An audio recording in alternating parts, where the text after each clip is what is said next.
Welcome back to the Haven Financial Group radio show.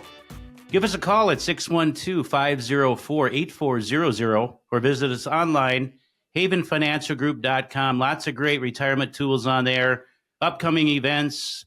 We have a holiday event coming up, client appreciation, that you'll want to attend. And if you are not getting that, we like to do events for existing clients and even new clients.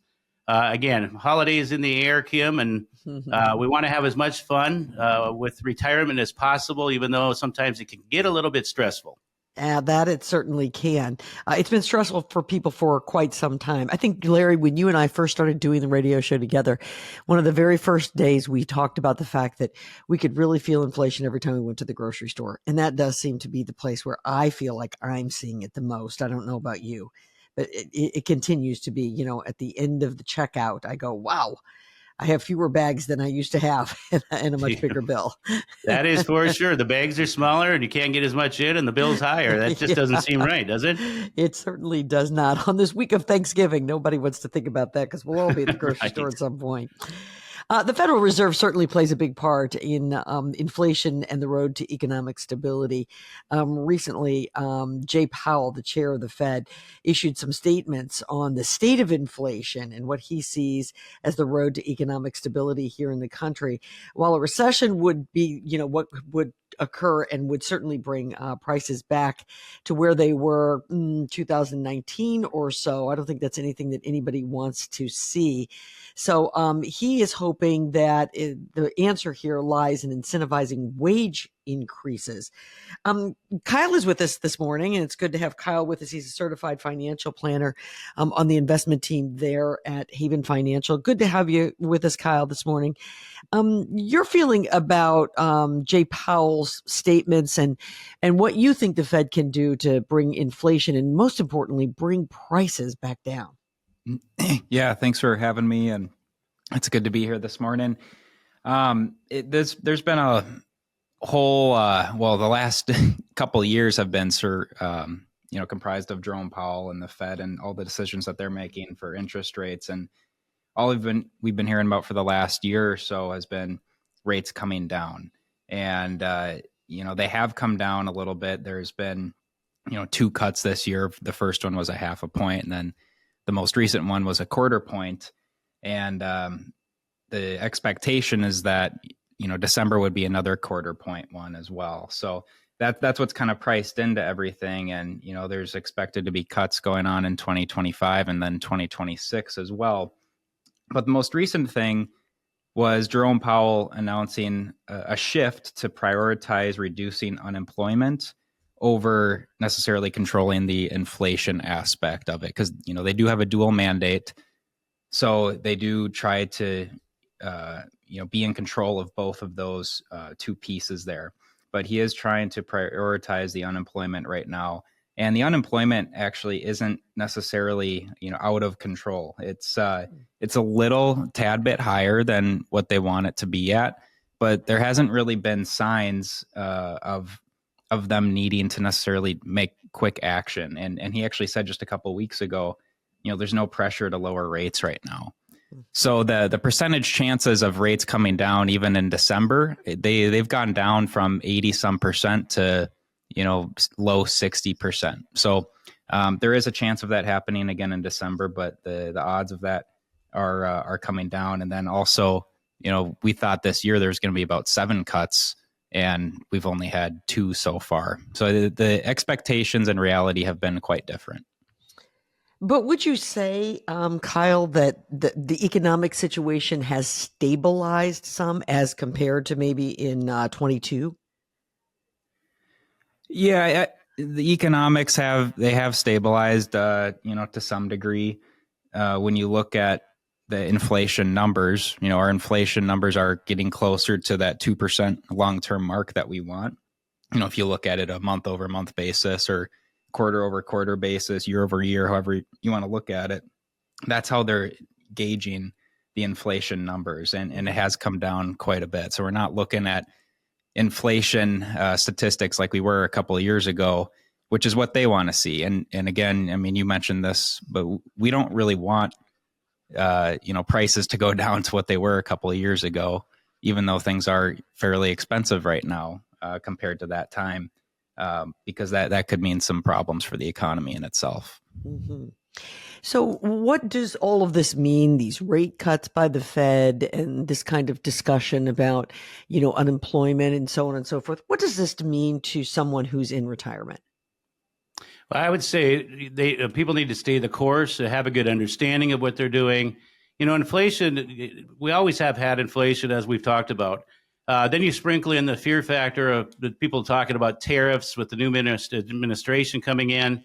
What will that do to the supply chain? What will that do to prices? Will we go into recession? Sometimes I think we just have to take a step back and breathe, because we don't know what that's going to look like. We don't know what President-elect Trump is going to do with the tariffs. Is it going to be more of a negotiating tool? What will the net result be from this? To be determined. And that's what makes the Fed's job such a balancing act. It's virtually impossible to do. Inflation, recessions, they come and they go. Then we forget about them, and then they're here again. And what you need to do is have a plan, make sure it's balanced, has a balanced approach that's customized for you as you get close to retirement and in retirement. Your goals and objectives now are different than what they were when you're 20, 30, and 40. Therefore, what you should be doing should be appropriate at this stage of life. And, let's face it, we have lots of discussions about retirement risk. Mm-hmm. And that can mean a variety of things: inflationary risks, which we're talking about, investment risk, tax rate risk, healthcare cost risk, gauging this risk levels in these various areas, nursing home risk, income risk. Sounds like a scary, scary world, doesn't Yes, it, Kim? it does. But all you can do is, if you have these conversations, you develop more confidence as to, okay, now I know why we're doing what we're doing. Mm-hmm. Avoid these knee-jerk reactions saying we're going to jump off the cliff as soon as somebody says something bad is going to happen. The U.S. economy is still really, really, really strong. Mm-hmm. The markets have been very, very strong. I do expect volatility, which obviously retirees should be more aware of. You shouldn't be afraid of talking about these risks, but really hit it straight on to make sure you avoid unnecessary surprises that many of them you can avoid if you're just proactive, not reactive. Mm-hmm. Kyle, any particular portfolio adjustments that you are suggesting to some of the clients during these times? Well, first of all, I tell our clients, let's not make any reactionary decisions based on what the election results were or what you anticipate inflation to be or taxes and all of that outside noise stuff. We don't want to be making reactionary decisions to that, because that can end up being irrational decisions. We just want to make decisions that are consistent, that we can conceptualize and have a balanced portfolio where we can rebalance it and just have a long-term perspective on it. Now, the investments inside of those, structured portfolios can sometimes change based on outside factors, and you can have some treasury inflation protected securities or fixed accounts, something that can get you some higher rates of return that are safe investments, because then you can kind of combat any potential negatives that would happen, inflation and whatnot. So there are other pieces, but also you don't want to necessarily just take a step back in your risk profiles just because of something happening, because, people have been predicting recessions for the last few years and we haven't really had one yet. So there's a lot of gains that people missed out on if they did try to predict that a few years ago. Mm-hmm. Larry, the Fed had always hoped that this would be a soft landing. And a lot of people think that it has, well, we've come in for a landing and it's been softer than what some had anticipated. Where do you stand on that?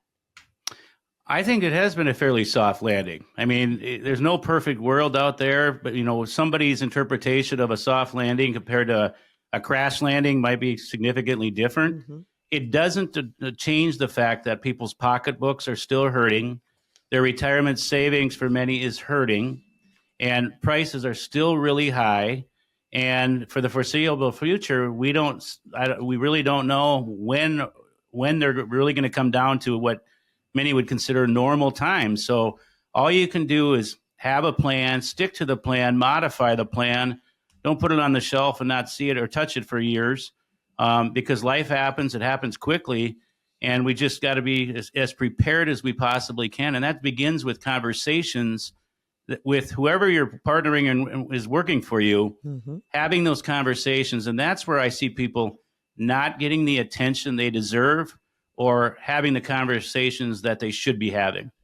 So, folks listening, do you have a partner in this? And do you need some advice on making sure that your portfolio is inflation proof, and that you're prepared for the future?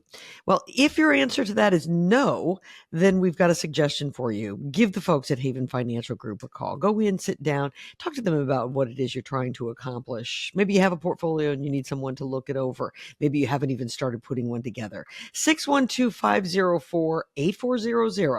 That is the number. You call, tell them you heard us here on the radio and that you'd like to set up a free consultation. It's 612-504-8400, or you can go to havenfinancialgroup.com and learn more about some upcoming educational seminars. They're free and you don't have to be a client to attend. You just need to sign up. All right, when we come back, strategies you could use to fight inflation. This is the Haven Financial Group Radio Show.